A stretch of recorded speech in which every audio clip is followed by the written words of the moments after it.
बाग फदक, आपने बहुत बड़ा वाक़या या बहुत बड़ा किस्सा जो है ना बाग फदक के बारे में सुना होगा। और अक्सर इस टॉपिक को लेकर बहुत ज़्यादा जो है ना बंदा तनाव का शिकार हो जाता है और बहुत सी बातें ऐसी डिस्कस की जाती हैं कि जिसके ज़रिए बीच में तफरीक वाक़ हो जाती है। तो काफ़ी दिनों से कोशिश थी कि बाग फदक के बारे में पढ़ा जाए, और जब इसके बारे में पढ़ा तो चंद बातें हमें आज मिली हैं जो कि आपके सामने में डिस्कस करनी है। और इंशाल्लाह थोड़ी सी वीडियो इस टॉपिक पर बनाएंगे और थोड़ी थोड़ी बातें करेंगे ताकि आपको समझ भी आए और आपको आगे बताने में आसानी हो। तो सबसे पहले तो ये बातें याद रखिएगा कि माल दो किस्म के थे, यानी कि जब जंग होती थी, जंग से हासिल होने वाले माल दो होते थे। एक माल गनीमत होता था और एक माल फै होता था। माल गनीमत उस माल को कहते थे कि जब मुजाहिदीन ने हमला किया और हमला करने के बाद अगला जो काफिरों का लश्कर था वो हार मान जाए, वो भाग जाए, वो जो माल मिलता था और उसके बाद जो है ना वो माल माल गनीमत में शुमार होता था और वो मुजाहिदीन में बराबर तकसीम होता था। एक हो गया माल गनीमत और दूसरे नंबर पर था माल फै। माल फै उस माल को कहते थे कि कहीं पर लश्कर मुसलमानों का गया, उन्होंने मुसलमानों के पास जो है ना जब लश्कर को देखा वो हैरान हो गए और परेशान हो गए, तो उन्होंने कहा कि हम जंग कर नहीं सकते आपसे, आपके जज्बे हैं, आपका जुनून है, तो लिहाजा आप एक काम करें, आप हमसे सुलह कर लें। सुलह ये कर लें कि हमारी जमीनें आप रख लें या ये चंद माल जो है ना अपनी सुलह के एवज रख लें। तो गोया कि लड़ाई नहीं होती थी और वो अल्लाह रब्बुल इज्जत की तरफ से उन पर रोब होता था और वो माल खुद ब खुद जो है ना मुसलमानों के हवाले कर दिया करते थे। ये दो बातें याद रखिएगा कि माल गनीमत और माल फै। अब हम आते हैं बाग फदक की तरफ। देखें, बाग फदक से पहले इसका मुख्तसर सा खाका समझ लें कि सन 7 हिजरी में जनाब नबी करीम सल्लल्लाहु अलैहि वसल्लम जंग खैबर के मौका पर हाजिर होते हैं और खैबर पर एक जंग होती है और वहां पर यहूदियों को निकाल दिया जाता है। उसी जगह पर मशरिक की जानिब पर एक गांव आबाद है जिसका नाम है फदक, और उसमें बागात वगैरह भी थे। तो ये जो फदक है इस पर यहूदी भी काबिज थे। जब जनाब नबी करीम सल्लल्लाहु अलैहि वसल्लम तशरीफ ले गए तो यहूदियों ने आपसे सुलह की। सुलह ये की कि हम इसकी आधी आमदन जो है वो आपके हवाले करेंगे, आप हमें यहाँ पर कुछ कहें नहीं। तो इसको कहते हैं माल फै। वो माल जो कि जनाब नबी करीम सल्लल्लाहु अलैहि वसल्लम को बगैर किसी जंग और लड़ाई के आप सल्लल्लाहु अलैहि वसल्लम को हासिल हो जाए। तो ये बात थी माल गनीमत और माल फै की, और इससे ये बात आपको समझ आ गई होगी जो फदक था वो माल फै था।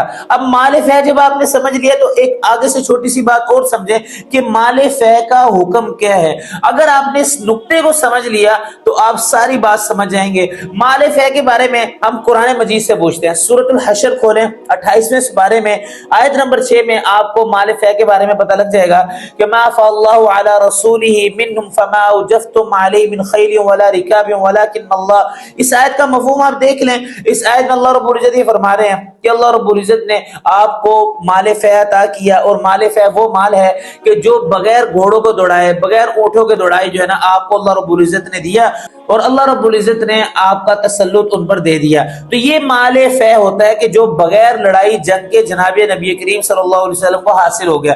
अब इसके बाद इसका हुक्म क्या है, ये कहां पर खर्च करना है, इसी की अगली आयत में आप देखेंगे जहां पर अल्लाह ताला फरमा रहे हैं मा फअल्लाहु अला रसूलिही मिन अहलिल कुरा फलिल्लाहि वलिर्रसूल वलिज़िल कुर्बा वल यतामा वल मसाकिन वब्निस सबील। ये चंद मसारिफ हैं कि जहां पर माल फै को खर्च किया जाएगा। इससे ये बात तो समझ आ गई कि जो जनाब नबी करीम सल्लल्लाहु अलैहि वसल्लम को बाग फदक अता किया गया था वो बतौर हुकूमत के था, बतौर सरबरा होने के था, और आपको मसारिफ भी बता दिए गए कि वो आप यहाँ पर खर्च करें। और ऐसा ही हुआ। आपको हदीस मुबारका में मिलेगा कि जनाब नबी करीम सल्लल्लाहु अलैहि वसल्लम जो है कि बाग फदक से जो आमदनी हासिल होती थी उसको आप मुसाफिरों पर खर्च किया करते थे। तो ये एक बात मैंने आपके सामने की कि बाग फदक कहाँ है और उसको किस तरह हासिल किया गया और उसको कहाँ कहाँ खर्च करना चाहिए, और ये अल्लाह रब्बुल इज्जत ने कुरान मजीद में बता दिया। ये थी बाग फदक के बारे में एक छोटी सी बात कि जनाब नबी करीम सल्लल्लाहु अलैहि वसल्लम को वो बतौर सरबराह के दिया गया। और बेहतरीन बात ये है कि अल्लाह रब्बुल इज्जत ने मसारिफ बता दिए कि अला रसूलिही मिन अहलिल कुरा फलिल्लाहि वलिर्रसूली, यानी कि आपको जब मसारिफ बता दी कि आपने यहाँ खर्च करना है, अगर यहाँ तक की बात होती कि फलिल्लाहि रसूल के आपका है और आपके लिए है, तो यहां से ये बात समझ आ जाती कि आपको यहां पर बतौर ये जो माल अता किया गया है ये बतौर मालिकियत के अता किया गया, ना कि बतौर हुकूमत के सरबराहियत के।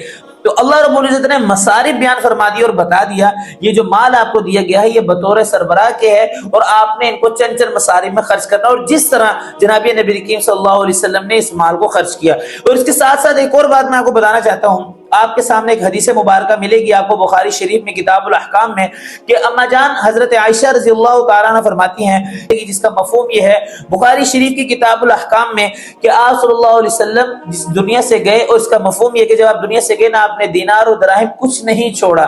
تو اس سے یہ بات سمجھ آتی ہے کہ جو چند چیزیں آپ کو عطا کی گئی تھی وہ بطور مالکیت کی نہیں تھی، بلکہ وہ بطور آپ کو حکومت کے، بطور آپ کو سربراہ ہونے کے اعتبار سے دی گئی تھی، کہ آپ نے ان کو چند چند جگہ پر خرچ کرنا ہے۔ یہ ایک چھوٹی سی بات میں نے آپ کے سامنے رکھی، آپ کو باغ فتح کا محل وقوع بتایا، اور آپ کو یہ بتایا کہ یہ فتح ہے یہ کس طرح حاصل ہوا، یہ غنیمت میں آتا ہے یا مال فے میں آتا ہے، اور ساتھ ساتھ یہ بھی بتا دیا کہ جو مال فے یہ کہاں پر خرچ کرنا چاہیے، اور اس کے ساتھ ساتھ یہ بھی بتایا کہ آپ صلی اللہ علیہ وسلم نے اس دنیا سے جاتے ہوئے کوئی درہم اور کوئی دنانیر نہیں چھوڑے۔ تو ایک چھوٹی سی ویڈیو تھی، امید کرتا ہوں سمجھ آئی ہوگی۔ انشاءاللہ ملتے ہیں نیکسٹ ویڈیو میں، ایک دفعہ پھر اجازت دیجیے محمد موسیٰ کو، اللہ حافظ۔